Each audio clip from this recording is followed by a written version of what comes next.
Bismillahirrahmanirrahim. Alhamdulillahi rabbil alamin, wassalatu wassalamu ala rasuli rabbil alamin, nabiyyina Muhammad ibn Abdullah wa ala alihi wa sahbihi wa man sara ala nahjihi wa ihtada bihadihi wa istanna bisunnatihi ila yaumiddin. Amma ba'd. Alhamdulillah, kita dapat meneruskan pengajian kita tafsir secara ringkas dan juga tadabbur beberapa ayat dalam surah Yusuf.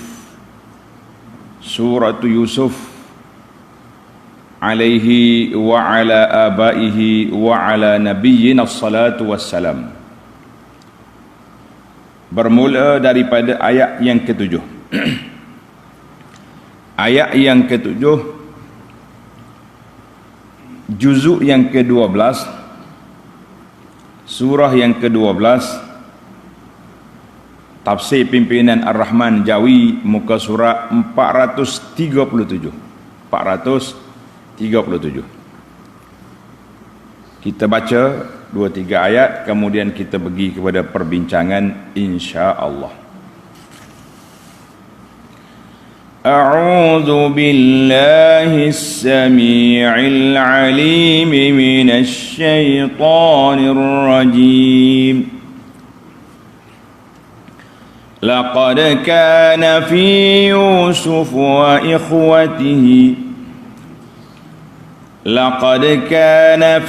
يوسف وإخوته آيات للسائلين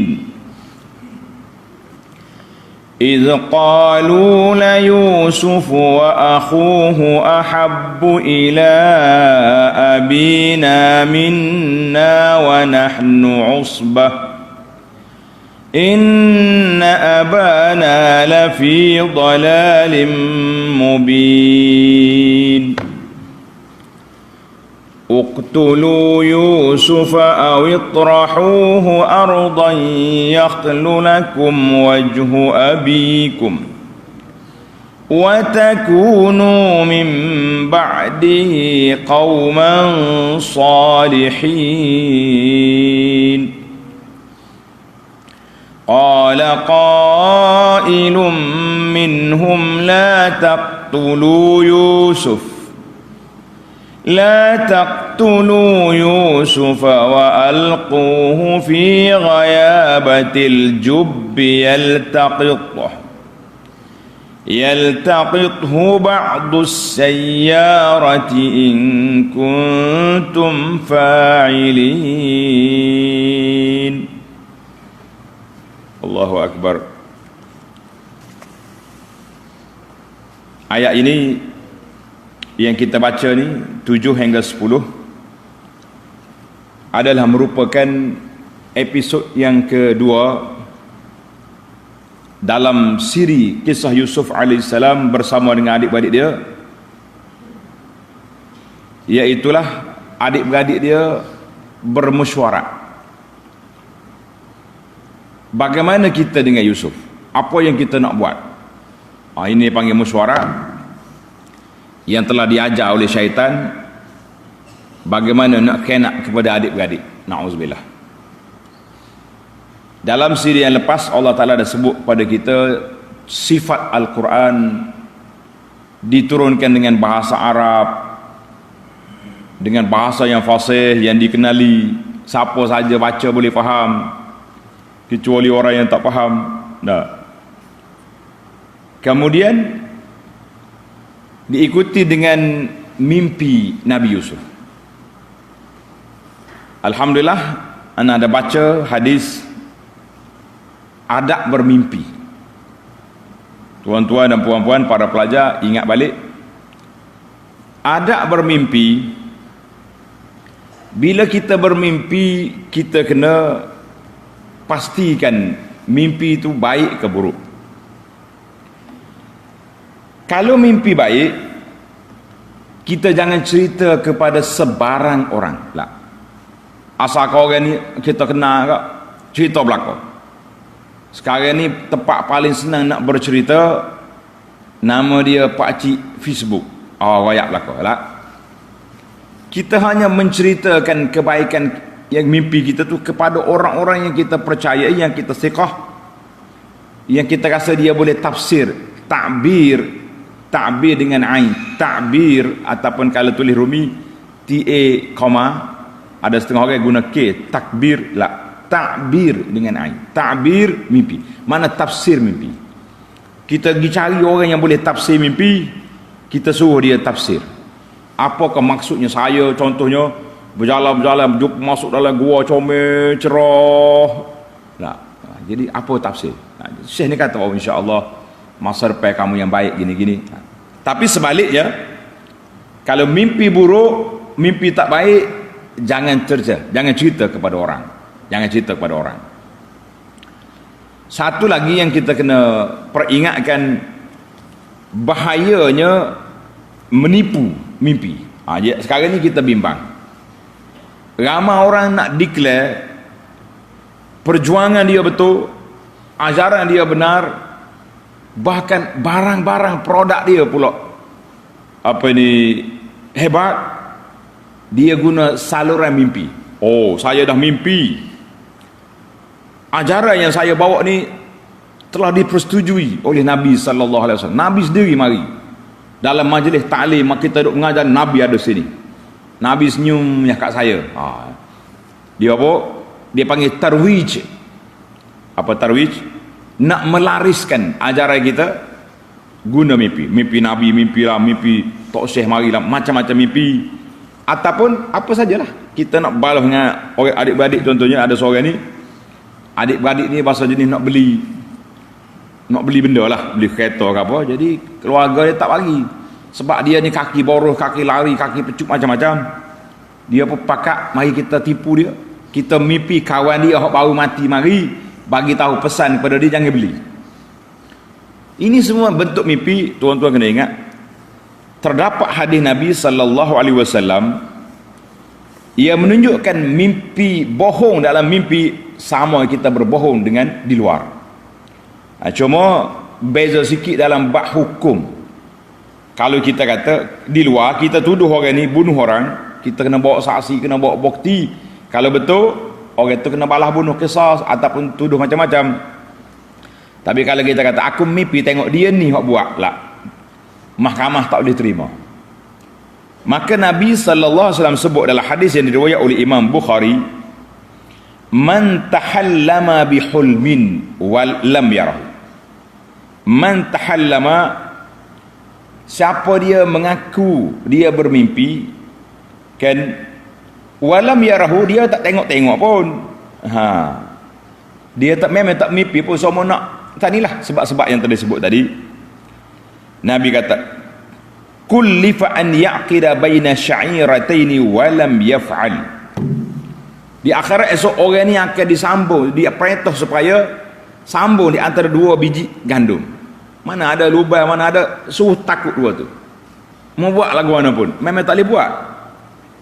Maka dia tak akan boleh buat. Kata di ulama hadis kata di sini, di antaranya Al-Imam Ibn Hajar, dia kata menunjukkan bahawa satu bentuk pengazaban, oleh kerana dia tak boleh sambung dua biji gandum ni, maka azab tu berterusan. Na'udzubillah. Ini di antara yang kita kena buat. Orang-orang dakwah, macam-macam orang dakwah ini. Oh, jangan main zikir yang saya dapat ni daripada Nabi sallallahu alaihi wasallam.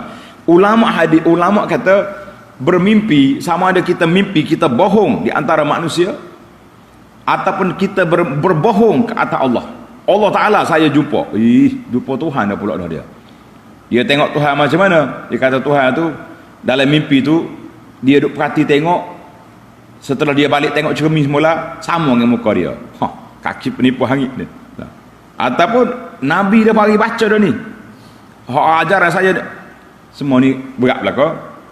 Sebuah lagi hadis yang diriwayatkan oleh Imam Bukhari daripada Wasilah Ibnul Asqa, sabda Nabi sallallahu alaihi wasallam, inna min a'zamil fira, di antara sebesar-besar pembohongan, an yadda'ir rajulu ila ghairi abih. Dia dakwa orang ni ayah dia tapi bukan ayah dia. Ini ingat molek. Orang yang jadi anak angkat yang telah dibinkan kepada orang lain, jangan dia mengaku itu ayah dia. Jangan. Bin pun tak boleh tulis. Kena pergi tukar semula kepada ayah dia. Ud'uhum li abaihim.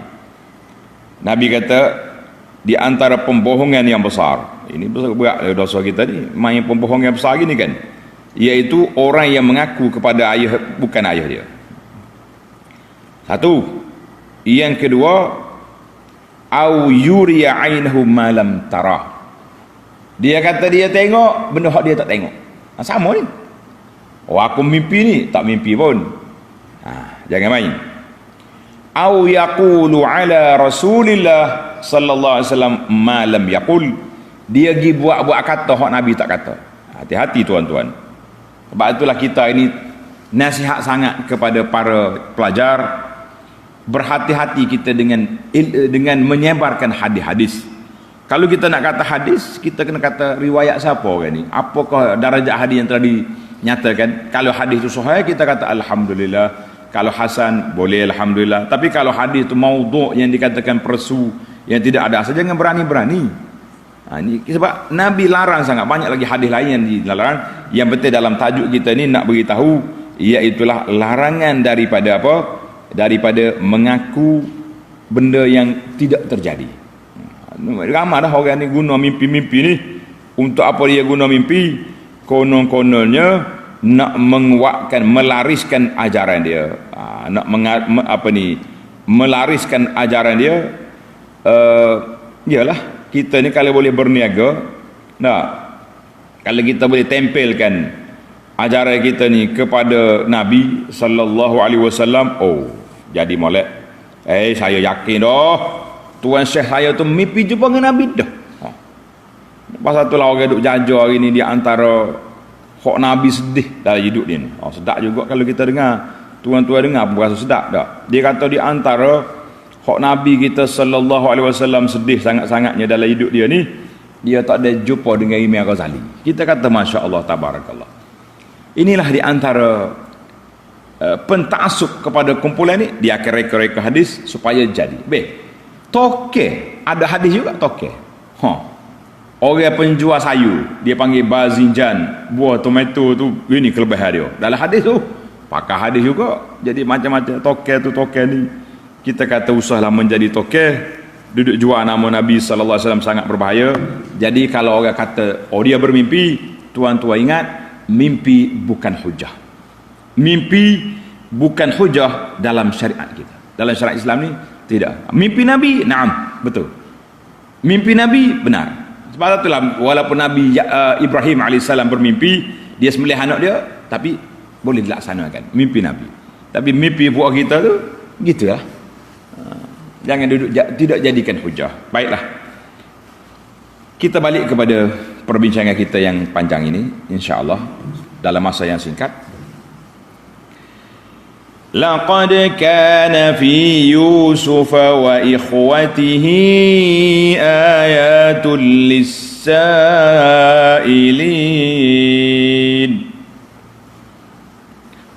Demi sesungguhnya kisah Nabi Yusuf dengan saudara-saudaranya itu ada mengandungi beberapa keterangan, pengajaran, iktibar bagi orang-orang yang bertanya tentang hal mereka untuk mengambil iktibar. Bagi kalau orang ni nak ambil iktibar, nak ambil pengajaran, maka dalam kisah Yusuf ni banyak pengajaran. Insya-Allah. Tengok siri yang pertama saja, dia bermimpi, ayah dia larang jangan cerita, dan bagi kita dah belajar secara ringkasnya dalam siri yang lepas berapa pengajaran yang kita ada. Hari ini kita sambung lagi pengajaran ibrah dalam kisah Yusuf ini secara ringkas-ringkas. Kalau nak panjang boleh je panjang, tapi kita tak nak panjangkan. Seorang kata orang biarlah sekali lalu kita baca dulu Al-Quran ni, biar sekali khatam insya-Allah. Kemudian kita masuk kepada siri mendalami kisah-kisah Al-Quran pula insya-Allah. Baik. Maknanya dalam kisah Nabi Yusuf bersama adik-beradik dia 11 orang itu, ibarun wa mawa'izun wa dalalat, menjadi pengajaran bagi orang yang bertanya. Tanya apa? Yang bertanya tentang kisah mereka. Mana orang yang nak mengkaji, nak mengorek, nak mengambil iktibar dari kisah Nabi Yusuf, dia akan jumpa insya-Allah. Bagi orang yang malah tak tahu apa, baca surah Yusuf pun tak. Dia baca juga surah Yusuf sebab ada orang kata, dengar ni cerita orang kata ni, tak ada lah hadis ni. Pasal itulah kita baca hari Nabi kita larang afral fira, pergi buat tuduhan, memalsukan hadis Nabi, hadis ke atas Nabi sallallahu alaihi wasallam, tidak boleh. Dia kata, kan jadi pula ni rakyat cerita ni, siapa dia mengandung nak suruh anak dia comel, baca surah Yusuf. Baca surah Yusuf kat dia bahaya muka Yusuf, anak dia pun jadi comel. Senang ke dia. Dekat dengan nak beranak, baca surah Maryam. Pasal apa? Nak suruh mudah bersalin. Kita kata benda tu tidak ada dalam hadis, tidak warid lah ke? Allah Ta'ala turun Quran ni bukan untuk beranak. Allah Ta'ala waktu ayat Quran untuk kita mengkaji dan beramal dengan isi kandungan. Ini bila mari hari seperti hari ni 25 Disember ni pula hari orang duduk mengatakan Tuhan ada anak. Jangan. Pasal itulah anak buat satu kata-kata, jangan bergembira dengan kumpulan yang dakwa Tuhan ada anak. Bahaya. Ni kita ni kadang-kadang rasa nak join juga tak. Dia panggil nak join sekali dengan puak-puak ni. Kita kata jangan. Allah Ta'ala sebut dalam surah Maryam, wa qalu ittakhadhar rahman walada. Boleh mereka kata Tuhan ada anak. Puak-puak mana? Puak apa ni? Puak-puak duk pakai topi merah ni, duk kata Tuhan ada anak. Laqad ji'tum syai'an idda, maka sungguhnya kamu telah melakukan suatu perkara besar, salahnya buat tuduhan kepada Tuhan. Takadus samawati yatafattar minhu wa tanshaqqul ardu wa takhirul jibalu hadda, hampir langit runtuh. Apa dia lagi? Bumi terbelah, bukit hancur. Anda'u lirrahmani walada, kalau kamu kan dengan sebab dakwaan kamu Tuhan ada anak. Tiba-tiba kita nak ucap happy juga. Les, kenapa? Kelihatan kata apa yang gelenyah sangat tu. Kita tak ada pun adik-beradik, tidak ada pun anak-anak yang duduk diam yang beragama seperti ini, tiba-tiba happy sangat. Ni ada tulis dekat Facebook pagi lagi ni. Apa kita sebab? Kita jangan tak ada. Ini budaya lah. Pergi kajilah dalam kitab mana kata budaya. Allah Ta'ala sebut dalam Quran dalam surah Maryam daripada ayat 88-91, bumi nak terbelah, langit nak runtuh, bukit bukau nak hancur. Dengan sebab apa? Anda'u lirrahmani walada, sebab mereka dakwa Tuhan tu ada anak. Jangan happy, jangan menyertai perayaan mereka, sangat berbahaya. Ada ulama khilaf, itu bagi orang terpaksa lah. Contohnya keluarga dia semua agama itu. Jadi bolehlah kita kata kalau dia nak ucap-ucap atas dasar nak menjinakkan dia orang tu untuk dia dakwah pada masa depan, setakat tu je. Tapi hak tak ada kerja ni, buat apa cari kerja? Subhanallah. Jadi kita ambillah pengajaran yang besar para jemaah sekalian. Jadi dalam kisah balik kita kepada kisah Sayyidina Yusuf alaihissalam, laqad kana fi Yusuf wa ikhwatihi ayatul lis-sailin, menjadi tanda-tanda kebenaran Allah Azza wa Jalla. Cerita mereka penuh dengan pengajaran, penuh dengan ibrah terhadap apa yang dilalui oleh Nabi Yusuf alaihissalam. Marilah kita korek, kita belajar setakat mana yang kita mampu, insya-Allah. Kalau tak mampu, apa boleh buat kan? Tengok ayat. Dia kata apa? Mula dia buat tajuk kita ni mesyuarat tertutup. Antara adik-beradik Yusuf 10 orang tu. Sebab Bunyamin, dia Yusuf dengan Bunyamin ni adik-beradik mak lain. Maknanya dalam masalah adik-beradik tiri ni ada juga masalah unsur diskriminasi sikit. Apa satulah kata ulama tafsir, adik-beradik di 10 orang itu bukan Nabi. Kalau Nabi dia tak perangai lagu ni. Jadi ada setengah kata asbab itu Nabi lah, itu kumpulan lain. Wallahu alam, itu perbahasan ulama tafsir. Baik, apa dia keperancangan yang dikemukakan dalam musyawarah ini? إذ قالوا ليوسف وأخوه أحب إلى أبينا ونحن عصبة إن أبانا لفي ضلال مبين. Kisah itu bermula, ini episod musyawarah ini bermula di sini. Tatkala saudara-saudara adik-beradik Nabi Yusuf berkata sesama sendiri, dia ada musyawarah, bicara bobok dia kata apa? Sesungguhnya Yusuf dan adiknya, siapa dia nama adik dia? Bunyamin. Adik kita pun Bunyamin. Jadi Bunyamin ni anak bosu sesuai. Dia kata adik kita ni Bunyamin ni adik-beradik seibu, maknanya dia dengan Yusuf adik-beradik seibu sebapak. Adik-beradik lain bapak sama, mak lain. Ini panggil adik-beradik sebapak. Hak 10 orang lah gitu. Ibu mereka ialah Rahil. Tanda nama ni, ini ulama tafsir tulis ni. Dalam dia kata mak dia nama Rahil. Jadi ada kata pada itulah setengah orang ni dia nama tu kita kena tengok makna juga kan. Sedang abang-abang mereka yang 10 orang itu ialah saudara sebapak. Jelas dalam ayat ni. Dia kata abang-abang lah berasa iri hati lah tengok ayah dia ni. Saya aku adik. Kita hok abang-abang hok tua-tua ni kena ambil kira juga. Tak? Tak usah kata adik-beradik mak lain, adik-beradik mak sama pun, ibu bapa pun. Anak hok sulur dengan anak bosu. Ayahnya bila mari anak bosu ni ayah sudah tua. Sudah tak larat dak.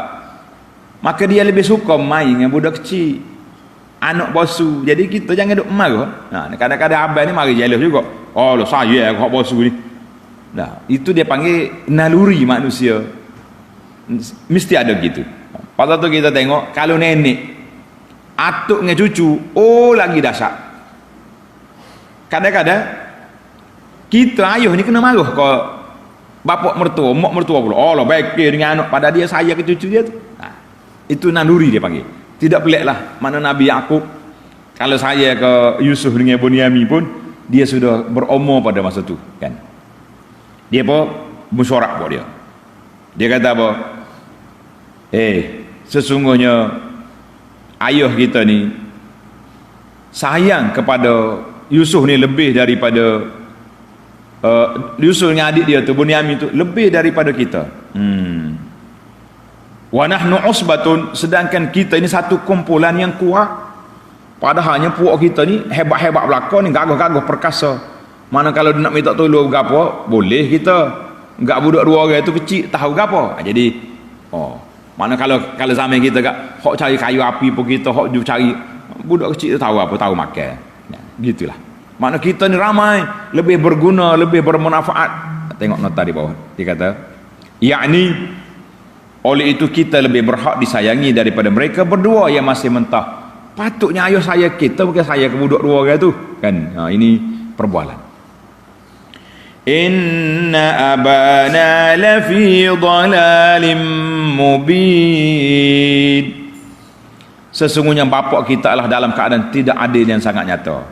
Jatuh tuduhan dia. Ayah kita ni tak adil. Saya kau budak-budak. Allah. Kau cari makan kita. Saya ke budak. Gitulah keadaan berlaku. Macam-macam. Habis. Allahu Akbar. Mula.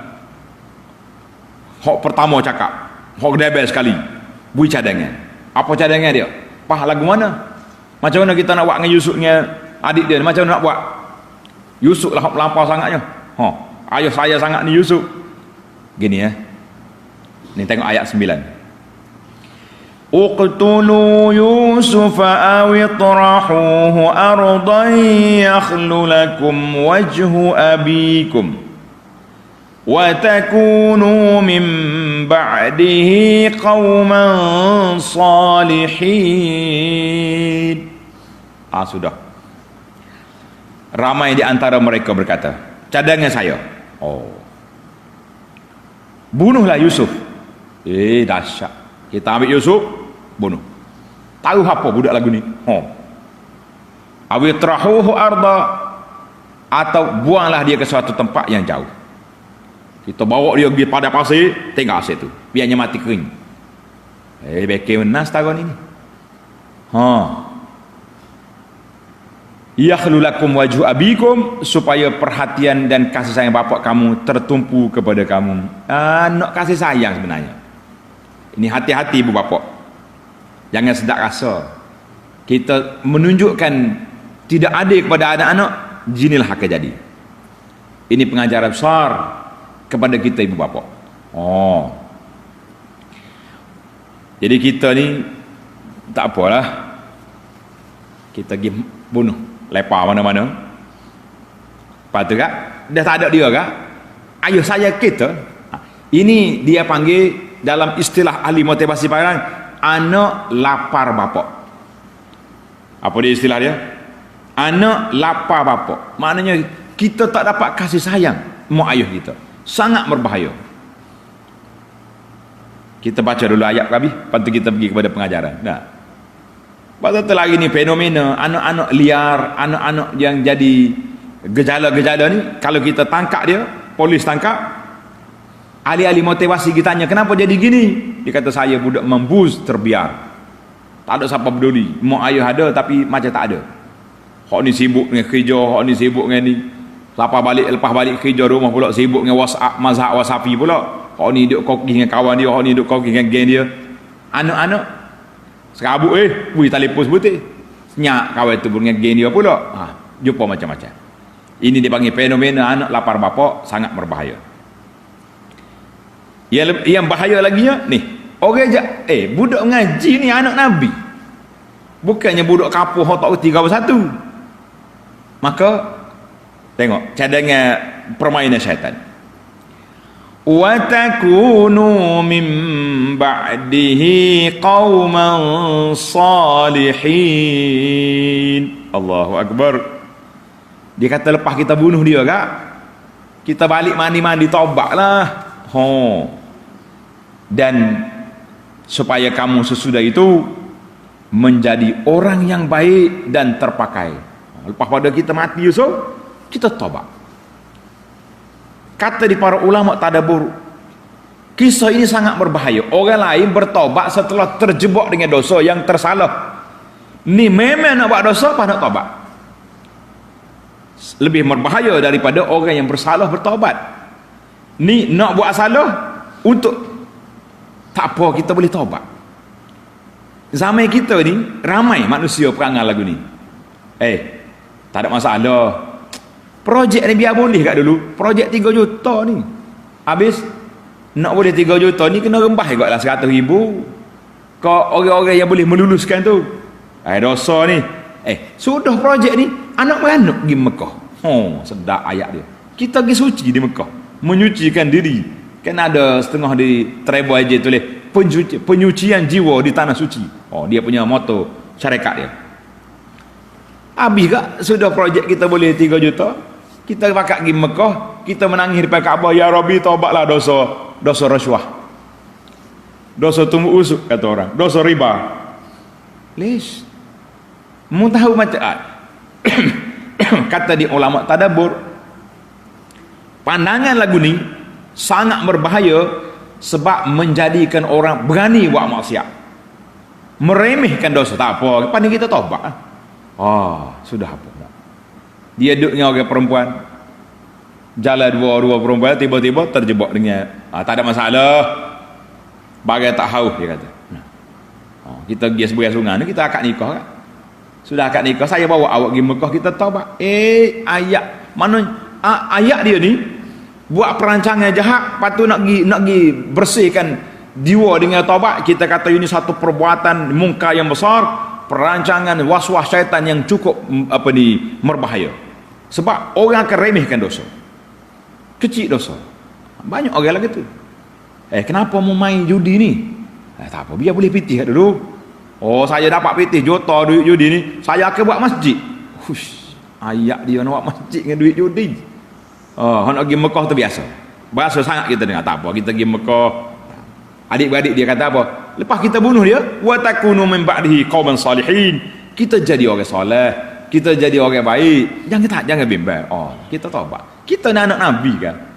Jadi mana tinggi lagi darjat. Na'udzubillah. Dengar lagu ni. Salah seorang daripada abang dia ada kata nama Yahuza dengan zal. Ada kata nama Rubil. Qala qailum minhum. Salah seorang di antara mereka, abang dia lah ni, hak nama Yahuza atau Hubil ni, Rubil. Jangan. Kenapa kita nak bunuh adik kita? Uduh molek ke? Baik buruk darah daging kita ni, tak boleh. Tak boleh bunuh, jangan bunuh dia, jangan bunuh. Aku sayang dia, cuma serabut ke ayuh dia. Gitulah ayat. Mana kalau ayat dah elok kak, gitulah lebih kurang. Aku sayang ke Yusuf tu, tapi ayuh ni melampau sangat ni. Jadi habis nak buat macam mana? Bagi cadangan lain. La taqtulu Yusuf. Janganlah kamu bunuh adik, jangan. Wa alquhu fi ghayabatil jub. Tetapi buanglah dia ke dalam perigi. Kita pergi cari telaga di tepi jalan tu. Kan tengah jalan orang mengembara ni, musafir ni. Ada perigi telaga, kita pergi buh dalam tu. Yaltaqituhu ba'dus sayyarah. Supaya dia dipungut oleh sebahagian dari orang-orang musafir yang lalu situ. Jadi orang travel mari jumpa dalam telaga, dia kara awak naik. Ni awak klik kapur dia kak, relax lah kitanya. Zaman tu bukan ada Facebook, boleh tular-tular budak jatuh dalam perigi. Ini gambar. Ayuh dia tengok, aku anak aku. Zaman tu tak ada dah. Pasal tu dalam kitab ni ada satu babul luqatah wal laqit. Barang-barang tercicir yang kita jumpa, dan juga laqit, kanak-kanak. Laqit dengan mana mambuz yang terbiar. Contohnya kita berjalan tengah padang pasir, jumpa budak. Mu ni anak siapa? Tak tahu. Budak kecil ke? Nak hubungi siapa?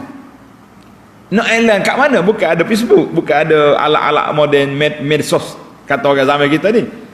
Maka hukum laqit, barang yang kita jumpa ni ada hukum tersendiri. Kita tengok kalau benda tu berbahaya, kita kena ambil simpan. Lepas tu kita istihar setahun. Tak ada orang ngaku, boleh jadi hak kita. Itu dipanggil zaman tu.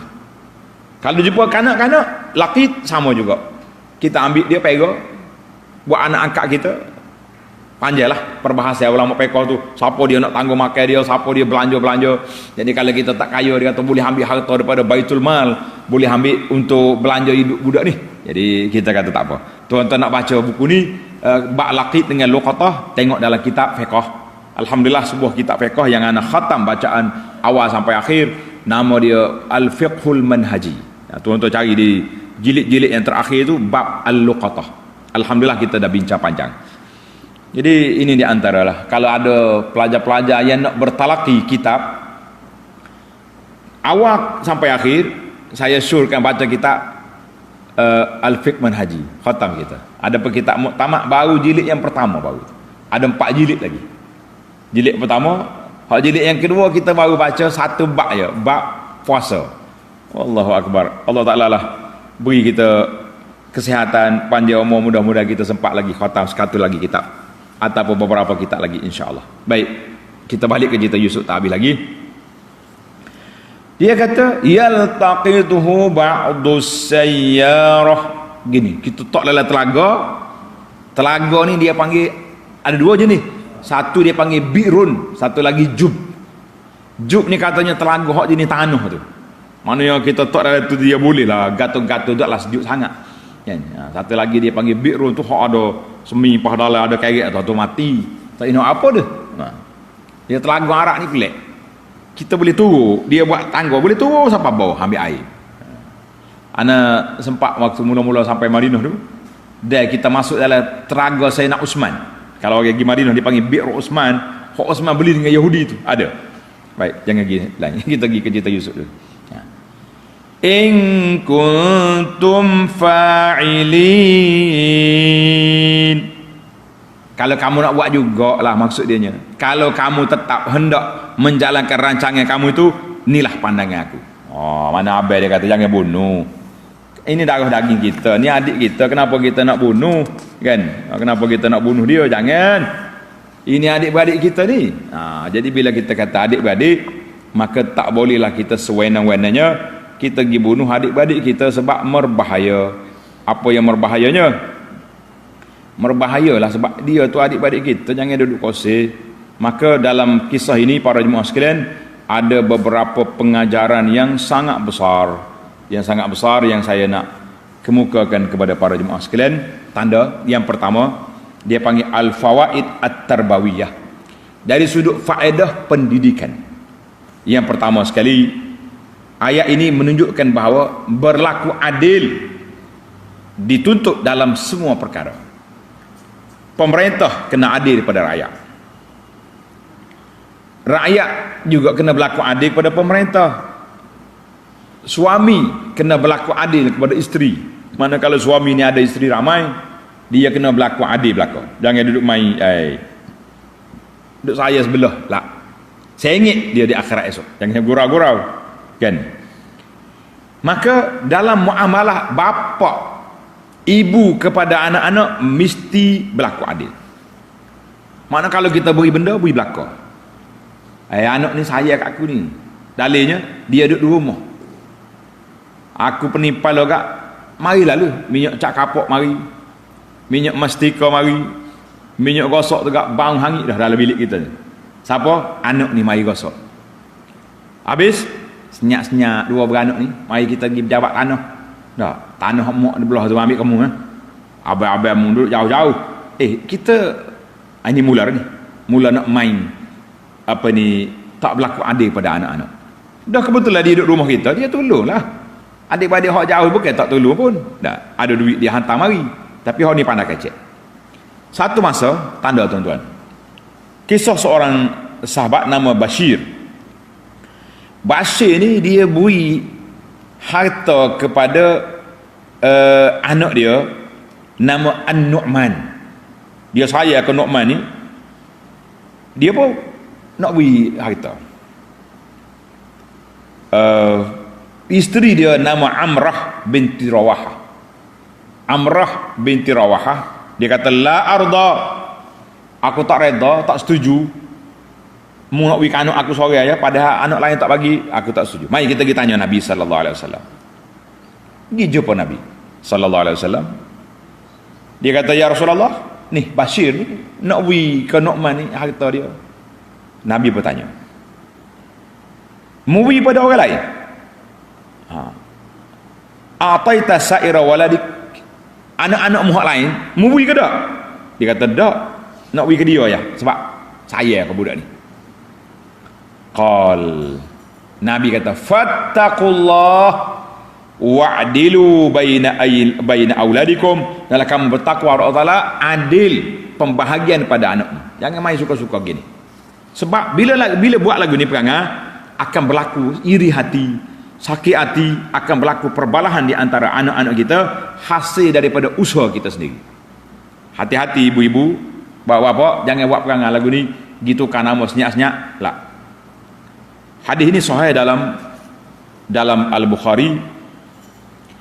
Ada lagi dalam riwayat lain, dia kata bagilah pembahagian yang sama pada anak-anak kamu, kama tuhibbu an ya'dilu bainakum fil birri wal lutfi. Mu suka ada anak-anak mu saya kamu, suka kita, maka mu kena bagi biar sama-sama. Kalau ada ni ramah ni pasal ni gitu kan nama senyak-senyak ni, bergurau boleh tak, senyak-senyak bila mati Mana gerai tak nak? Tak ada masak, tak ada gerai-gerai dah, nama aku belaka. Subhanallah. Perang dunia pada waktu tu. Mula. Jadi kita meninggalkan anak-anak yang berkelahi hasil daripada tangan kita sendiri, wal iyazubillah. Maka dalam ini ibu bapa mesti berlaku adil kepada anak-anak. Jangan buat tidak adil. Itu yang pertama. Yang kedua, timbul lagi soalan, kenapa Nabi Yaqub Nabi Yaqub ni nampak lebih kepada adik dia? Kata di para ulama ni, Nabi Yaqub ni nabi yang adil.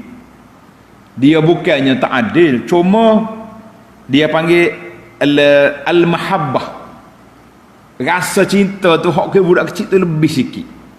Yang menyebabkan abang-abang besar ni jealous, cemburu. Sama juga kata di para ulama, kalau orang ada ramai isteri, maaf jangan marahlah contoh ni, waktu kuan nak acak duk sebut ayat ni, sebutnya sebab hukum hak cerita ni. Jadi dia kata, kenapa Nabi Yaqub ni, dia nabi, perbuatan dia boleh menimbulkan adik-beradik kelahi, kenapa? Jadi para ulama kata faddalahuma fil mahabbah. Nabi Yaqub beri kasih sayang sebab budak kecil, dia pun sudah tua, lahirlah jiwa dia kan. Sama dengan suami tadi. Suami ni kalau ada isteri, hak nombor 1, nombor 2, nombor 3, nombor 4, hak nombor 4 pula model baru. Sama kita kereta tak sama model baru dengan model lama dah. Jadinya adalah kasih sayang sikit. Maknanya tapi dari sudut pembahagian, dari sudut masa, dari sudut duit sama, itu adil nama dia. Tapi mahabbah tak nak pergi. Sebab Nabi sendiri sallallahu alaihi wasallam sebut, haza qasmi fi ma amlik. Ini pembahagian aku, hari ni rumah isteri ni, apa pembahagian yang aku milik. Tapi wala talumni fi ma alla amlik, janganlah engkau ambil tindakan cerca kepada aku yang aku tak mampu nak kawal, iaitu dalam bab mahabbah. Sebab Nabi, semua orang kata isteri yang paling disayangi oleh Nabi sallallahu alaihi wasallam lepas pada Sayyid Khadijah apa? Aisyah. Dia nampak disayangkan Aisyah pada orang lain. Betul lah, Aisyah muda sekali. Jadi ada di situ kata di para ulama, jangan cerita Nabi Yaqub dalam masalah dia semua melebihkan anak dua orang ni fil mahabbah, bukan dari sudut pembahagian yang lain. Jadi kita pun jangan duk ambil buat perangai pula, Nabi buat begini lah, jangan duk kacak tak terkalu kata orang. Baik, yang ketiga, orang yang bersifat hasud, ada sifat dendam, dengki dalam jiwa dia, orang ni tak boleh jadi ketua. Dalam pepatah Arab kata, tanda tuan-tuan, dia kata al-hasud la yasud. Dua patah ya. Tulis sikit. Al-hasud la yasud. Orang hasad tak boleh jadi ketua. Sebab dia mudah sakit hati kau. Dia tengok, mana dia tidak mature, tidak matang dari sudut tindakan dia. Dia lebih kepada nak ke dia saja.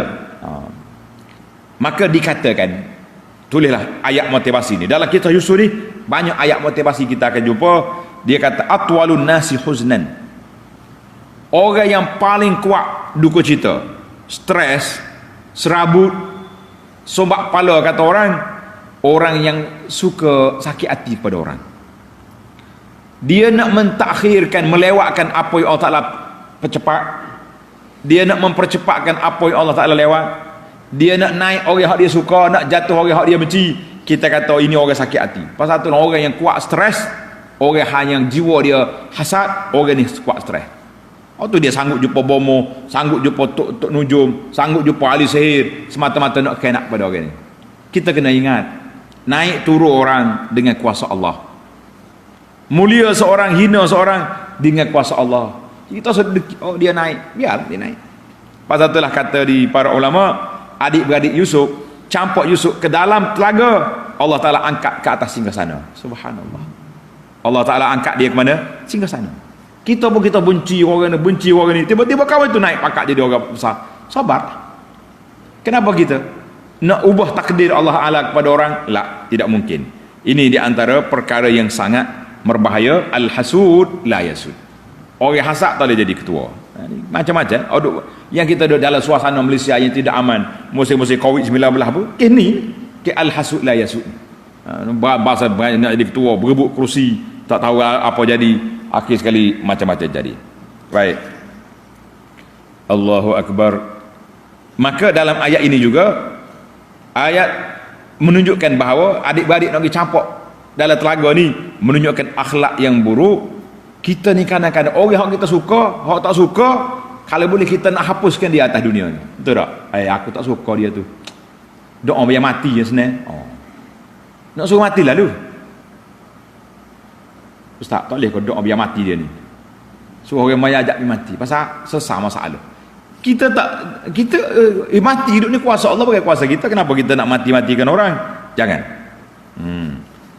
Dan yang kelima yang berbahaya tadi saya sebut, at-taubah qabla suduri zam, duk rancang nak bertaubat sebelum pergi buat dosa. Okey, kita ni bila kita nak taubat, mana kita tahu hak kita nak buat tu dosa, dah jangan buatlah. Ni dak nak pergi buat, mana pergi taubat. Macam tadilah, pagi rasuah, pagi Mekah lah. Maka ini menjadikan manusia memandang remeh, lekeh kepada dosa, dan syaitan akan masuk dalam hati dia, mempersiahkan hati dia permainan-permainan yang sangat berbahaya macam ni. Inilah yang kita kata nak. Dan ayat ni yang kita baca ni, ayat cerita Nabi Yusuf ni tahdid, menggalakkan kita supaya belajar, ajar anak-anak kita surah Nabi Yusuf. Untuk apa? Untuk pendidikan dari sudut akhlak, dari sudut jiwa, dari sudut ni. Mu adik-adik jangan sifat dengki, jangan ada hasad, jangan ada macam-macam kita boleh ajar kepada anak-anak kita. Masya Allah, tabarakallah. Panjang lagi cerita kita, kalau kita ikut dia, jawab dia pak cerah kita sini tak habis. Baik, satu je lagi kita ambil. Muhammad bin Ishaq dia kata, ulasan dia terhadap muamarah, perancangan jahat adik-beradik Yusuf ni, dia kata apa? Mereka telah membuat satu perkara dosa yang besar, iaitulah memutuskan silaturahim.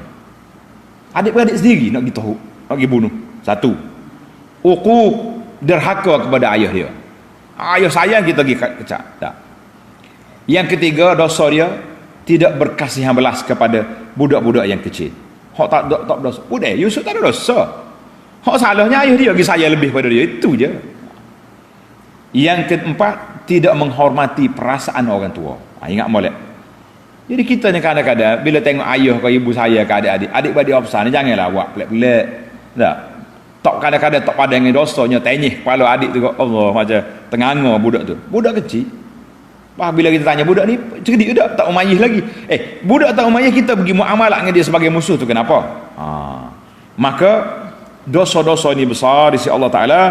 Hak ayah dicabar, hak kanak-kanak tidak dihormati, memutus silaturahim. Banyaklah dosa-dosa yang berlaku dalam episod ini. Jadi para jemaah sekalian, kita break setakat itu dulu. Kisah Yusuf masih panjang. InsyaAllah dalam siri yang akan datang, setelah mereka bermusyawarat, keputusan muktamad, Yusuf campak dalam telaga, tidak dibunuh. Jadi dalam ayat yang ke-11, tanfiz, melaksanakan resolusi mesyuarat tertutup yang jahat itu, kita tengok dalam siri yang akan datang, insyaAllah.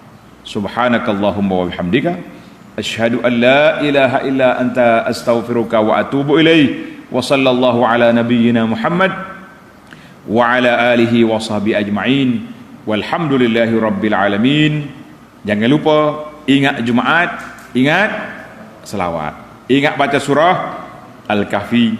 Mudah-mudahan Allah Ta'ala cerahkan hati kita seminggu ke datang, insyaAllah. Sekian, Assalamualaikum.